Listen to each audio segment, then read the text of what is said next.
teman-teman, apa kabar hari ini? Bertemu dengan kita di DB. Kali ini kita ada sebuah kisah dongeng dari satwa.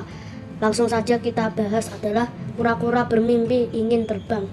Suatu ketika hiduplah seekor kura-kura yang bermimpi ingin terbang di sebuah danau. Hiduplah seekor kura-kura. Ia selalu berada di sana dan tak pernah pergi ke manapun.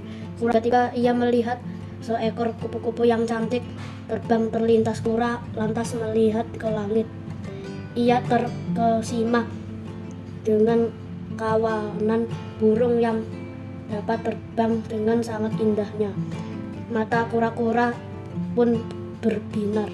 Pasti sangat menyenangkan bisa terbang bebas seperti mereka di atas langit. Andai aku dapat terbang seperti mereka, pasti rasanya sangatlah bahagia, ucap kura-kura. Akhirnya kura-kura pun memutuskan untuk pergi meninggalkan danau tersebut. Ia berjalan tak tentu arah, sembari menangis dan terus bersedih. Kura-kura berharap ada binatang yang dapat menghiburnya.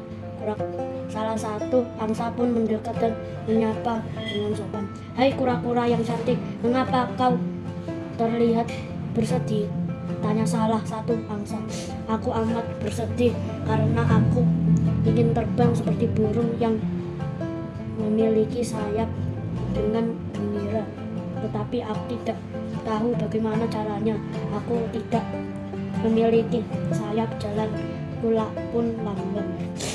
"Tenang saja kura-kura, kami akan membantumu wujudkan impianmu untuk terbang. Bagaimana jika kita melakukannya di hari esok?" "Itu boleh sekali, terima kasih angsa. Kau amat baik kepadaku," ucap. Pagi hari pun tiba. Dengan penuh semangat kura-kura segera berjalan ke tempat yang telah dijanjikan oleh angsa. "Selamat pagi kura-kura, sudah siap untuk melakukan penerbangan hari ini?" tanya salah seekor angsa.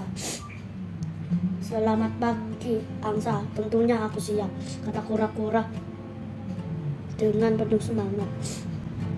"Jadi begini, kami akan terbang sambil memegang batang kayu ini.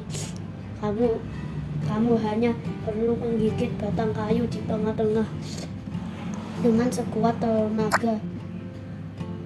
Namun perlu diingat, jangan sekali-kali pun membuka mulutmu, karena itu akan membuatmu terjatuh. Paham?" "Tenang saja angsa, aku akan menggigitnya sekuat tenaga dan tidak akan melepas mulutku," kata kura-kura berjanji.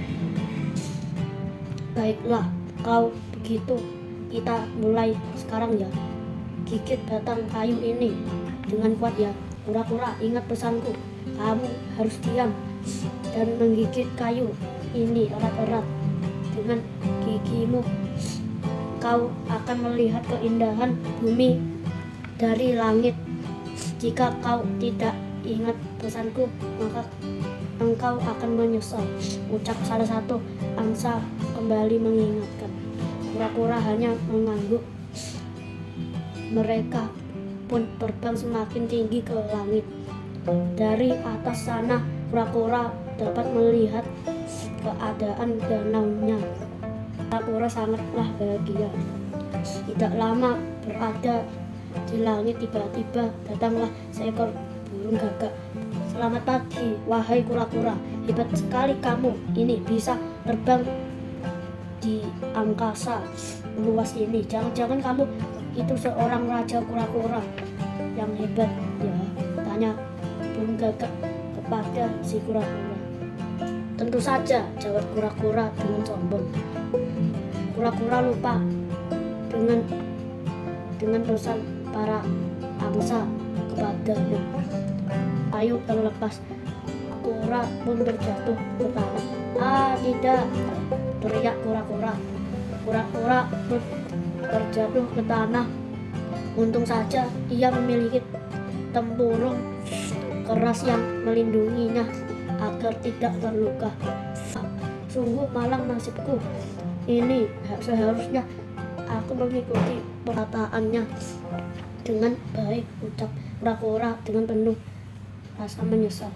Pesan moral yang dapat dipetik dari cerita ini adalah amat disayangkan, bukan? Padahal kura-kura sudah berhasil meraih impiannya.